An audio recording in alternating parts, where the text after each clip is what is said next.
Саламатсыздарбы YouTube каналынын көрүүчүлөрү. Мен бүгүн слоеный тесто оңой жол менен жасайм. Мындай кусок кылып кесип алабыз. Менде обычный эле тесто, бул ун, туз, суу болду. Мындай жумшактыкта, каалаган жумшактыкта кылсаңыздар болот. Анда эмесе баштайбыз. Мындай кылып бөлүп алдым. Эми муну кружочек кылып эле жая беребиз.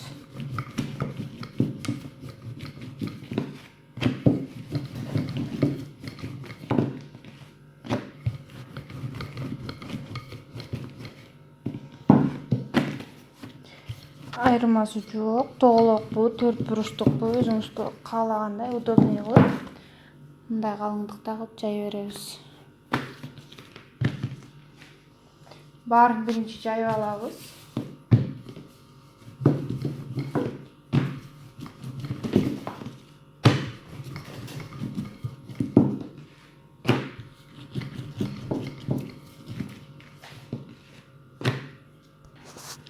Мындан кийин мен баардык камырларды жайып алдым мындай калыңдыкта. Ар кандай кээ бирөөсү чукараак, кээ бирөөсү калыңыраак. Айырмасы жок, билинбейт деле. Эми ортосуна обычный маргаринден сүйкөп, слой менен чогулта беребиз.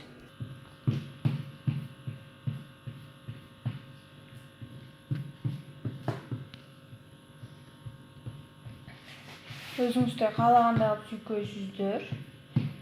Болгону баардык жерине жетиш керек. Мындай кылып сүйкөп, үстүнө экинчи камырды кое беребиз.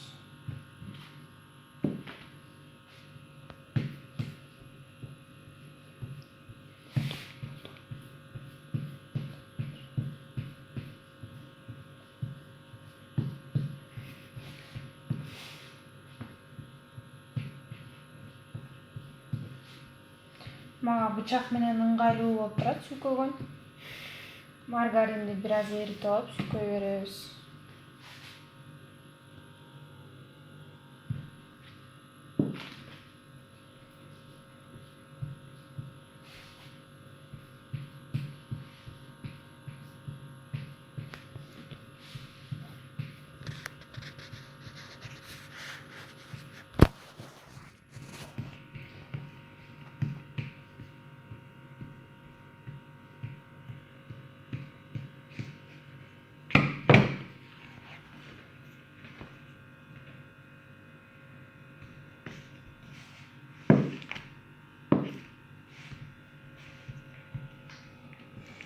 Кааласаңыздар майды аябай эритип алсаңар болот. Меники жумшак, комнатный температурада турган май.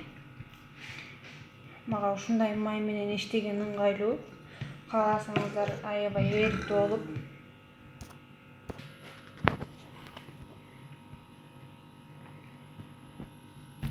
ушинтип катар менен жыйнап кете беребиз.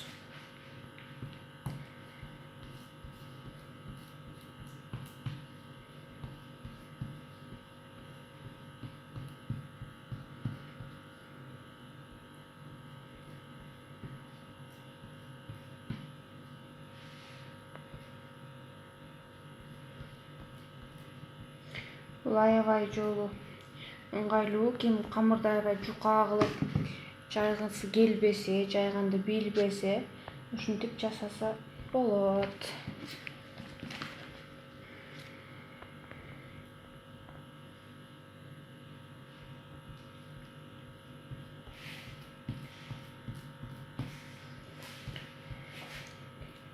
Айымдардын, эркектердин баары эле камырды жука кылып жайганды билбейт. Ошон үчүн ушундай кылып жасаса болот. Слоеный тестону баары эле жакшы көрөт, менин билишимче.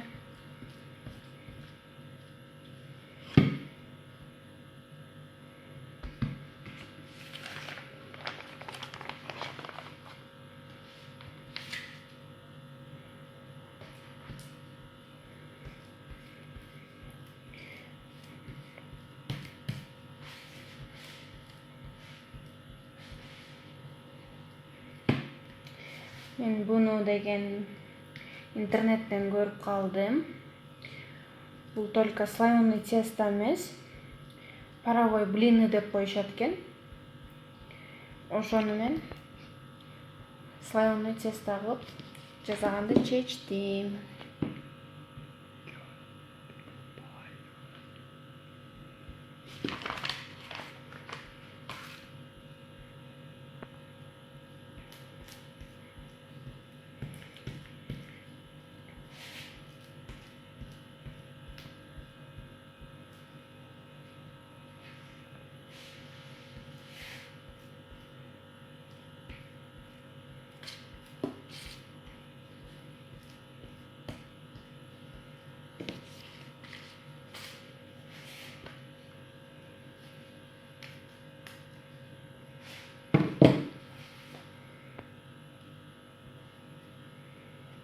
Мындай кылып жаап,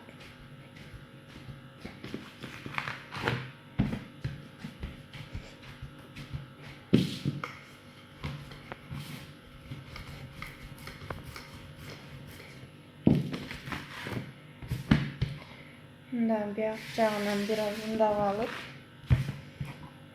бул жагынан да бир аз ундап алып жая беребиз.